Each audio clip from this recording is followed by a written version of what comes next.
I'm Valerie Beal. I'm an author myself, but I was trained as a journalist. So here I get to channel some of my insatiable curiosity, although some might call it nosiness.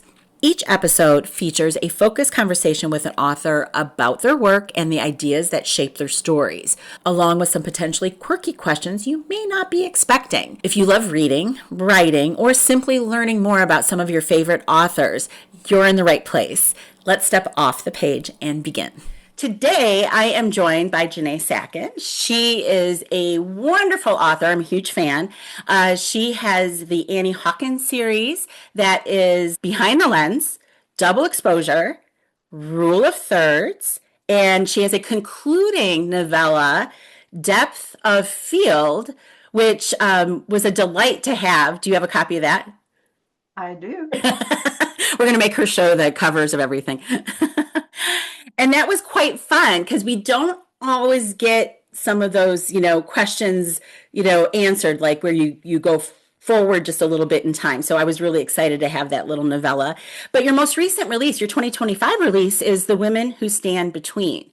And your your books are so your characters are so rich and wonderful, but your settings really act like character, I think, because your settings are so incredibly unique. They have a richness to them as well. So the Annie Hawkins series is set partially in Afghanistan. But also partially in the U.S. You switch continents on us and took us to Zimbabwe in Africa for the Women Who Stand Between. But I'm always curious. I pick up your books and it's just like, cannot wait to dive in. I'll link to your books and your descriptions and reviews and things so you can all learn more about your books. But today I wanted to talk about a little bit the fact that you're also a photographer. And so your website does double duty. And if anybody here needs to have better content in their social media feeds, you need to follow you on social media.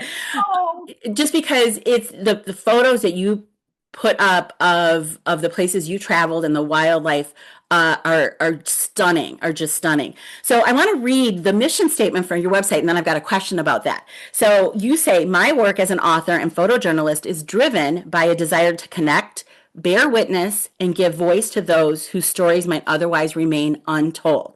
So my question about that is, did your work naturally gravitate to these kinds of stories, or do you actively use this mission statement to seek out your storytelling opportunities, even whether it's with your camera or your writing? um, great question.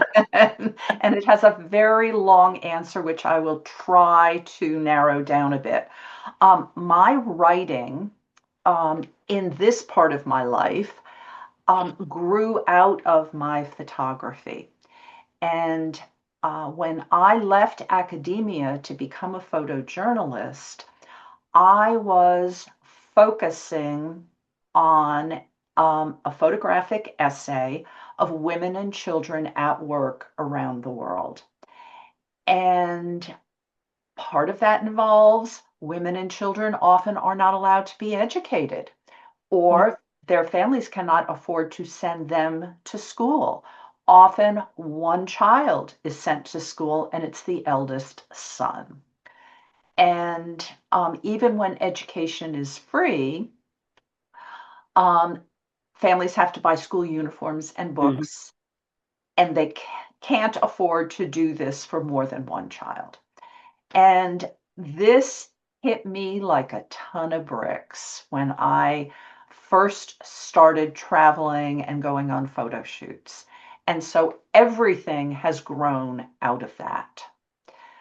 I was very fortunate when I started my photography. Almost immediately, I was being asked to present one woman shows. This does not usually happen to people, and it certainly, I was not expecting it to happen to me. What people loved about seeing these photographs was reading the stories, which galleries would either print up in a catalog or they would print the story and have it next to the image on the wall. Oh, From that, I started saying, what I really love is the writing and the telling of these people's stories. And so I joined Redbird Studios under Judy Bridges and started writing short stories and learned very quickly that I am a really lousy short story writer. So I moved up to novellas. And at that time, nobody was publishing novellas. They're hot now, but Mhm. nobody was publishing them. So I moved to novels. And I was literally had just pulled into the parking lot for Sendex on Silver Spring in Whitefish Bay. And on NPR, I heard a story about the maquilladoras, who are the women who work in the factories in northern Mexico, especially in Ciudad Juarez. Mhm. And I heard about these women disappearing, the horrible working conditions they were having, the families who were posting the pictures of the young women who would disappear on telephone poles throughout Ciudad Oh Juarez. God. And I said, Yeah. boy, there is a story here. And so I wrote a novel, and everybody loved it except one beta reader who said, I don't think it hangs together. In retrospect, I think she did not like that I shifted narrative points of view throughout. But Okay. um, I had a character in that book, the main character, who was a lawyer for the United Nations UNHCR.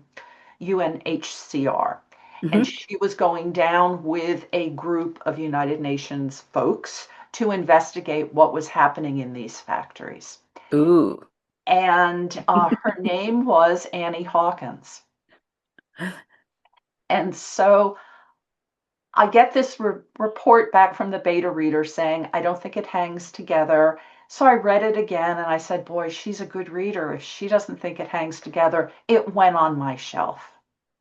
So at this point, all of my publications had been academic or Mhm. related to my photography. And I was teaching at Redbird Writing Studio at this point.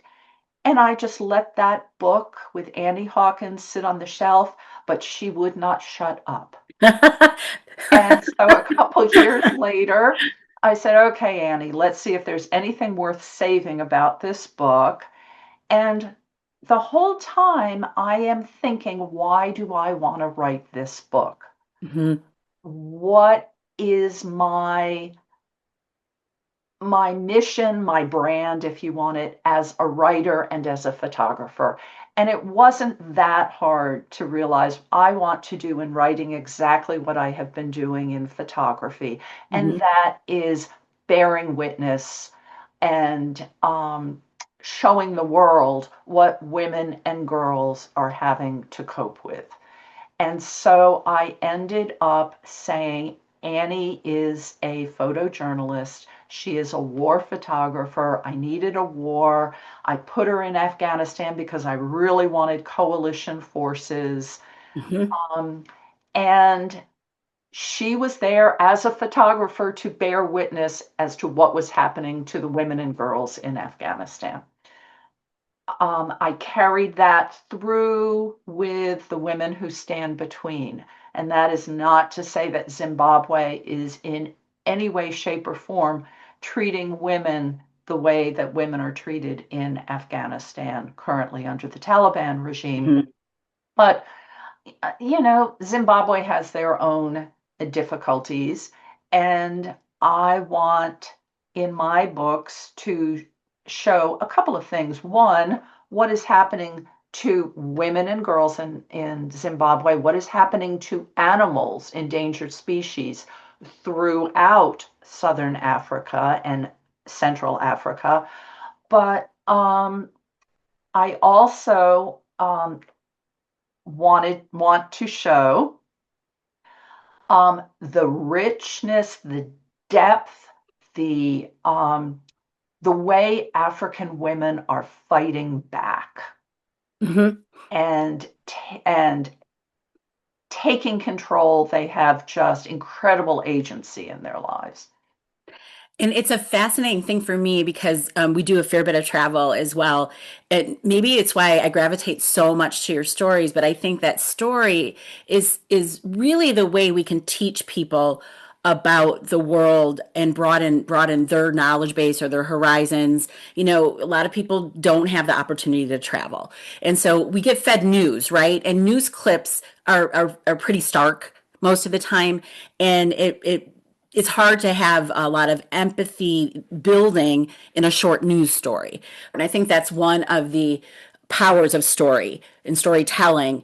You know, whether it is through photography or the narrative that goes with those or the longer form, you know, stories that you write. So your inspiration for Julia Wilde, was it one particular person or a group of people or just like, where did that story start? I had planned to write 6 books in the Annie Hawkins series, and I wrote 3. And when I got to the rule of thirds, I said, this story is done, Mhm. which was proved wrong because I ended up writing this novella to try to finish that story. But leaving one series to start another is hard. Mhm. And I got to know Annie Hawkins and Finn Sorelli and Mel and Sawyer so well. I mean, Annie's sitting right here. I totally understand that. I feel like my characters are people as well. Like, They are. They are. And I very consciously tread a tightrope between fiction and nonfiction, storytelling and reality. These characters feel real, and in some ways they are. And so I was very consciously trying to not have Annie Hawkins in Zimbabwe. okay. But that said, um, that was in part an inspiration, but Julia Wilde has red hair and she's a cinematographer, which is awfully close to a photojournalist. But I really wanted one of the joys of spending time with animals in the wild is not photography, which is what I do, Mhm. but it is videoing them. Being a cinematographer, animals are about stillness and motion. And so if you can get the right still shot, it's great. But people ooh and ah when you have videos because you're Right. documenting so much more a dynamic behavior. And so I made her a cinematographer. Um, the real impetus for this book is another story. Uh, Back in 2008, 2009, I was, when I was writing that book on the factory women and Annie Hawkins, I was in a writing group of some of the best writers I've ever worked with. And one of them is a writer who probably many of your viewers know, Karen McQuestion. Hmm. And she was writing YA at that point. And I looked at that and I said, I can do that.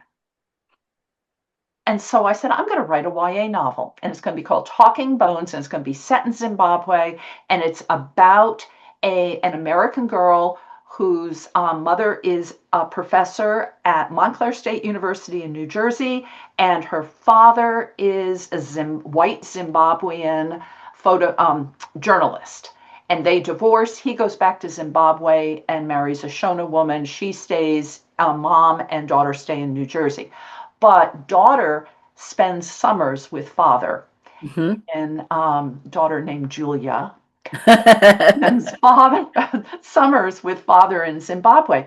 And so the summer before her senior year in college, senior year in high school, she travels to Johannesburg, which is how you get to Zimbabwe, and her father's not there to meet her. Uh-oh. And she makes her way up to Victoria Falls and has all kinds of problems, and goes on to Harare.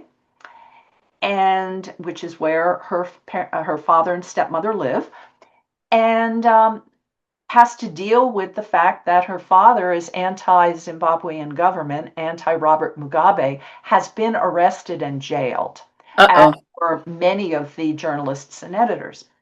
And things, bad things happen, things get sorted out. Um, my agent loved the book, knew she'd be able to sell it, would go at auction. It didn't. It didn't go at auction. It didn't sell. She kept trying. A couple years later, she said, I'm not sure you're a YA writer. I think you should read Pam Jenoff and consider writing suspenseful women's fiction, which is what I did with Annie Hawkins. So now I'm moving on. I'm like, I've got this manuscript. It's a YA manuscript. So I went through a month of dithering of how to just easily turn that Hmm. into an adult suspenseful women's fiction. And I said, no, got to start all over. Just toss it out. So I kept the name Julia, changed everything else about her. I kept one of the characters named Tandarai, who becomes a ranger in this book, but otherwise he's the exact same character. And I kept his father named Solomon, who is a Sangoma, or Hmm. a healer and a seer, and kept him exactly how he was. And so that is really the inspiration and the impetus for the book, and I changed the storyline completely. Well, I mean, and I love YA. I write YA. So, Yeah, but it is a different approach, clearly, right? Because of the age group that you're writing for, even though like as a grown-up, I love reading YA. And a lot of adults do read YA, they read they down. do. I think for me, it's like the hopefulness and the jumping off point of that age group.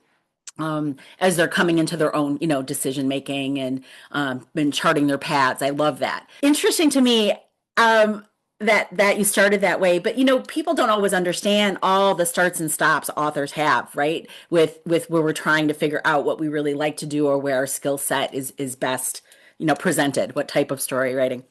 I am curious if you had the opportunity, and I would really, really love someone to option your books for movies. Do you have who would play Julia? Do you have an idea? Emma Stone. Oh, that'd be so awesome. She's great. I love her. Yeah, she's amazing. She gets so totally into character. Yes, yes. And I haven't watched her latest stuff, but I'm a big fan of Emma Stone. I can totally picture that. Okay, I don't know Emma. I can't call her. Can't help you out there. Sorry. I do think though your books are very cinematic, and obviously that makes sense because you're visual, like your art. Yeah. You're an artist in two different ways, with words and with visual components. So let's manifest that for 2026 for you. What do you hope readers notice or feel when they read your books? Generally, or you can like be specific to one particular book if you want. Well, with the Annie Hawkins books, I wanted them to fully realize what is happening to women and girls in Afghanistan, how Mhm. they have been completely dehumanized. Yes. With the women who stand between, there are a few things. I want people to know the full extent of what is happening to poaching and how we may well have a future without elephants, without lions, without cheetah, without leopards. But I also wanted them to know about the efforts that are being made by groups like the Mambas to rescue these animals and to prevent the poaching that's happened. And what's really cool is I work with this organization called Imvelo, Hmm. and they, one of the people in the foundation there in Hwange National Park in Zimbabwe, Hannah Tranter, she was one of my beta readers for The Women Who Stand Between. And I heard, and they have a group called the Cobras, and it's all men, and they protect the rhinos and endangered species there. And this spring, I heard, well, the women who stand between. we decided to start recruiting women. And we're calling them the cheetahs because in other national parks in Zimbabwe, in the Shona area, which is northern Zimbabwe, and then in parks in South Africa, they have the black mambas, who are all an all-female anti-poaching Oh, okay, gotcha. unit.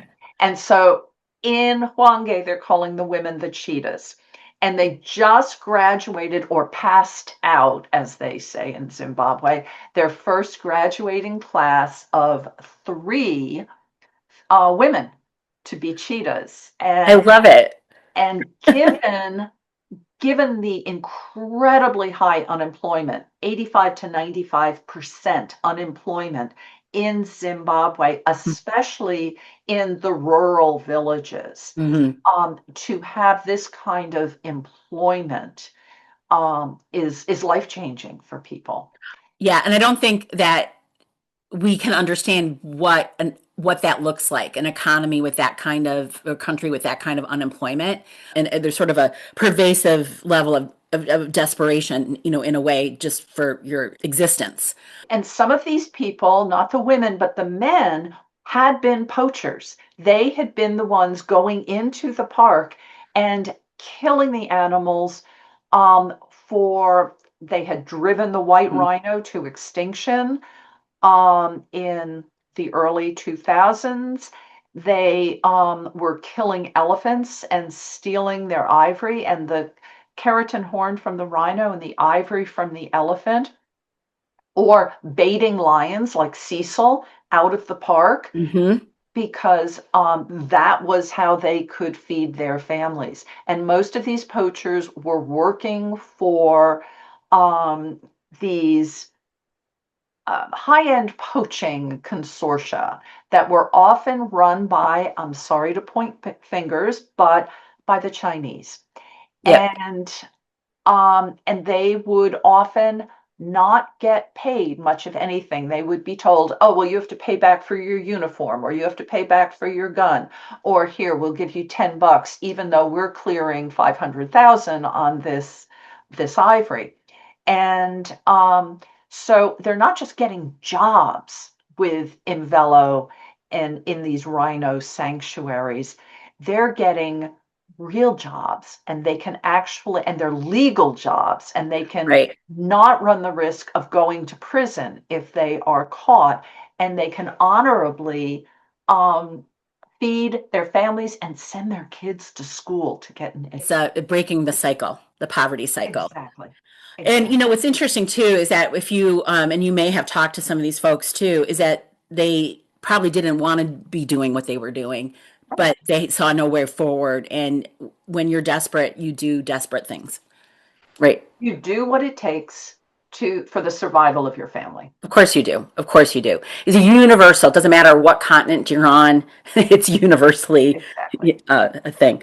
I'm going to pivot because we're talking about very serious things, but I'm going to pivot to a writing question. You are a former English literature professor. Yep. So I'm very curious about your answer to this one because I have a feeling that you like a lot, that you probably embrace a lot of grammar rules. But what is one writing rule you believe in and one that you think is made to be broken? And I'm going to totally surprise you.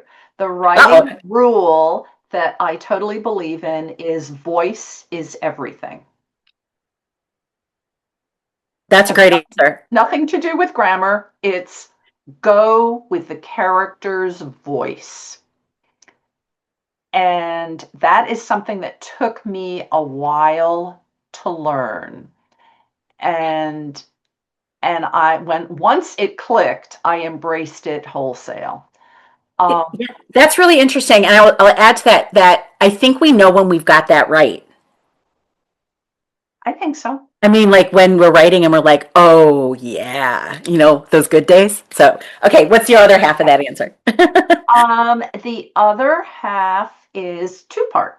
Okay, One is I have been told for years, good writers, real writers, write every day. Nah.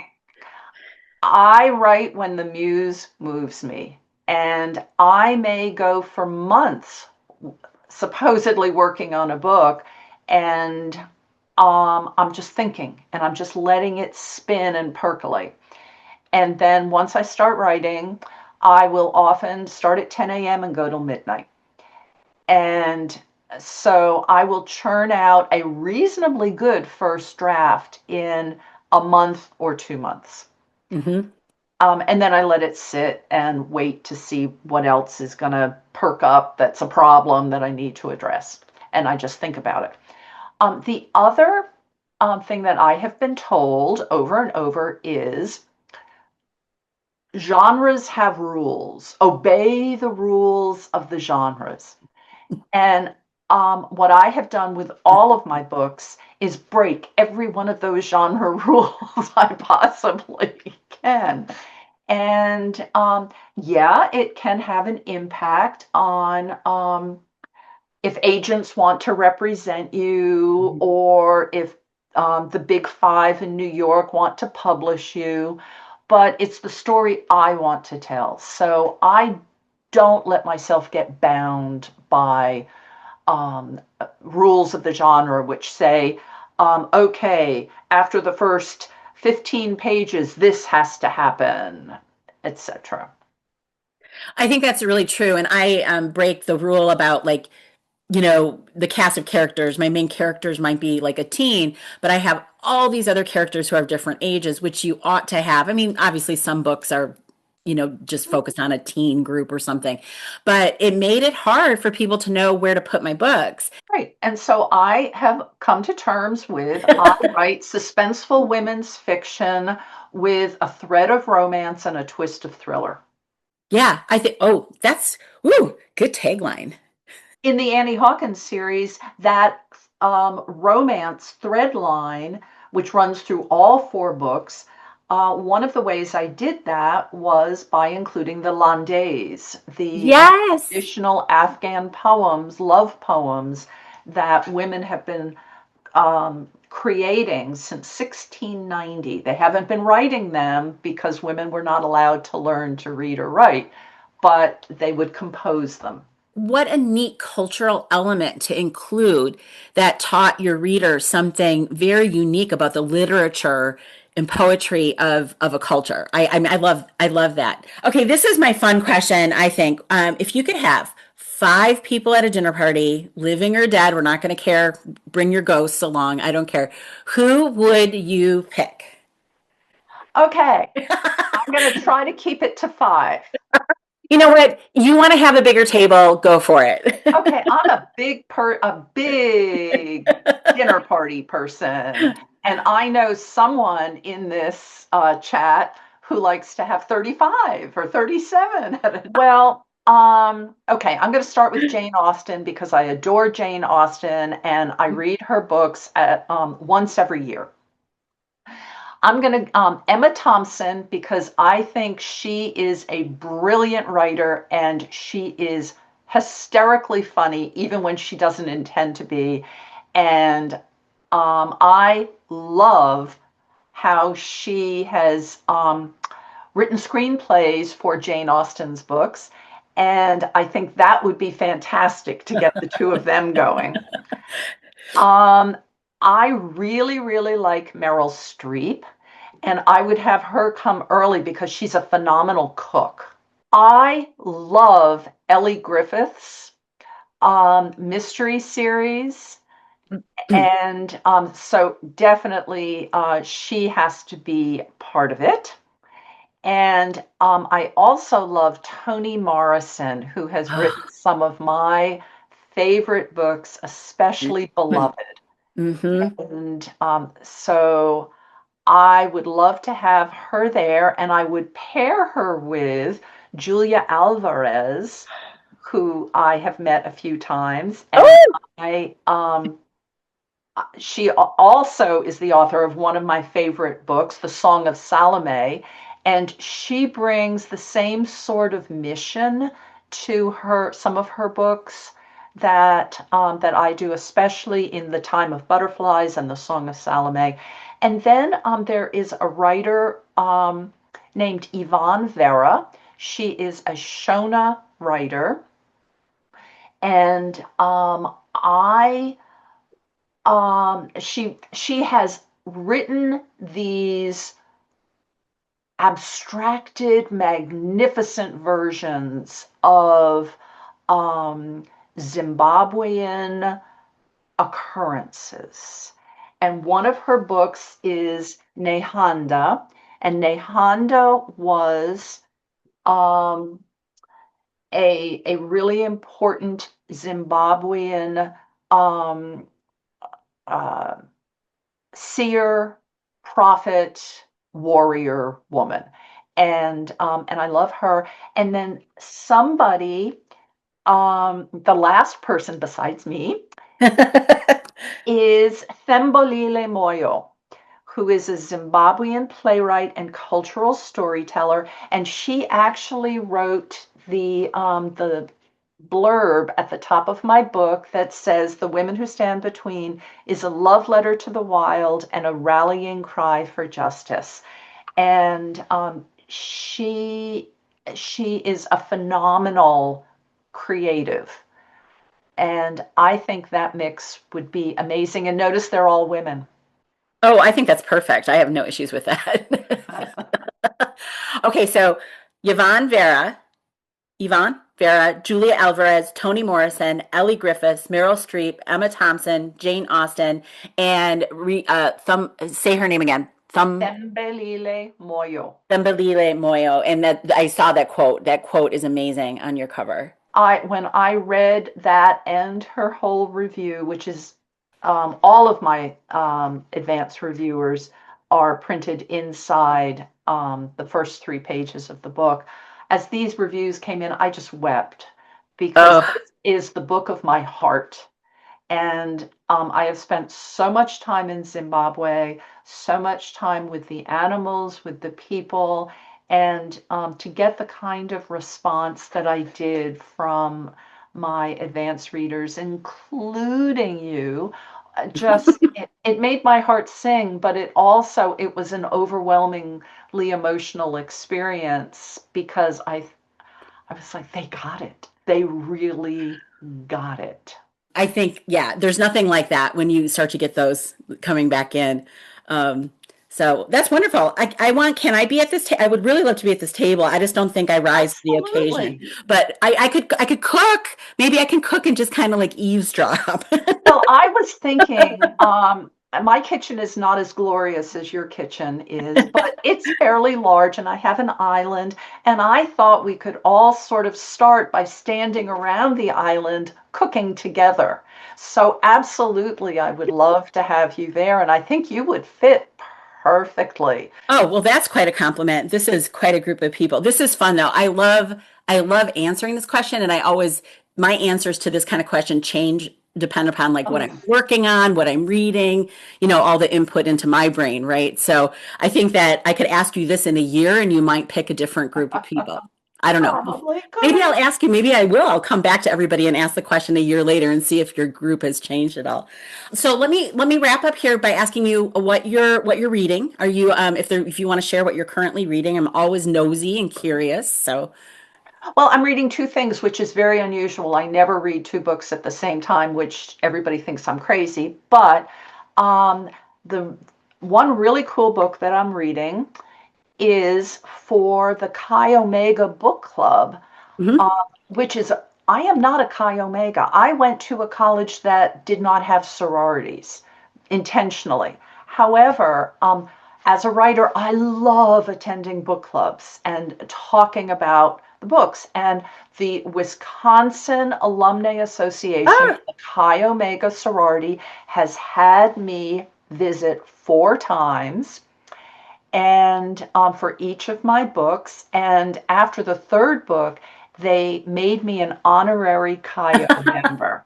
And in fact, depth of field, um, I actually thank them in the acknowledgments because they were really the ones who urged me to write a happily ever after for Annie and Sorelli. aw. So we're meeting this Saturday and we are reading The Lion Women of Tehran by Marjan Kamali. Oh, look And at that book. it's incredible. And so I'm working on that. I'm also working on, I'm binge reading Paula Munier's Mercy Carr series, which I had never heard of. And then I was watching Kathleen Donnelly's podcast where she was interviewing Paula Munier. And I said, I need to read one of these books. So I got a book, I think at the tail end, and then I called in from the library all these others and ordered the ones I couldn't get from the library.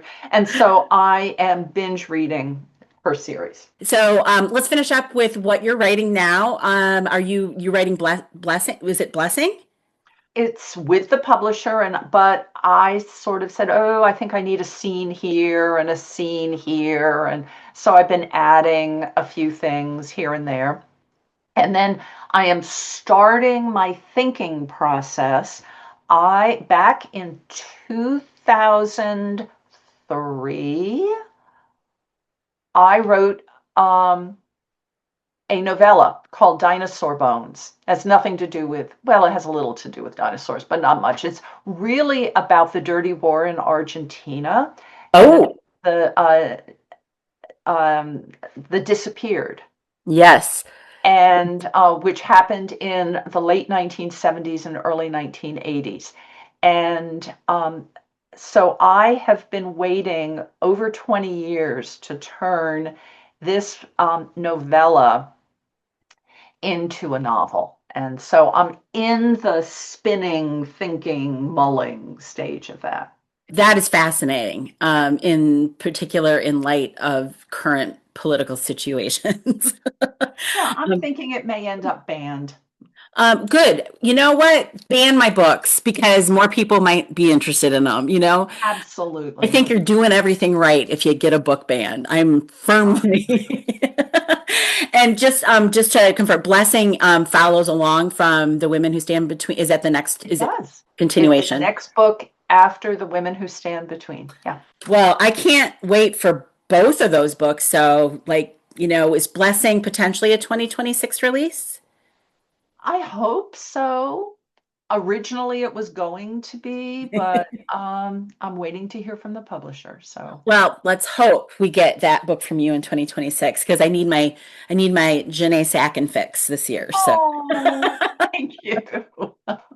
and thanks for hanging out with me today. This is obviously our new interview format, and I'm having fun with it. We'll see, where it all goes. But you're my guinea pig, I guess. You're my first author visiting me for this new series. So thank you for taking your time today to answer my nosy questions. I loved chatting with you. Thank you for having me, and I love being a guinea pig. That's it for today's episode of The Aside. If you'd like more conversations with authors just off the page, be sure to subscribe so you don't miss the next one.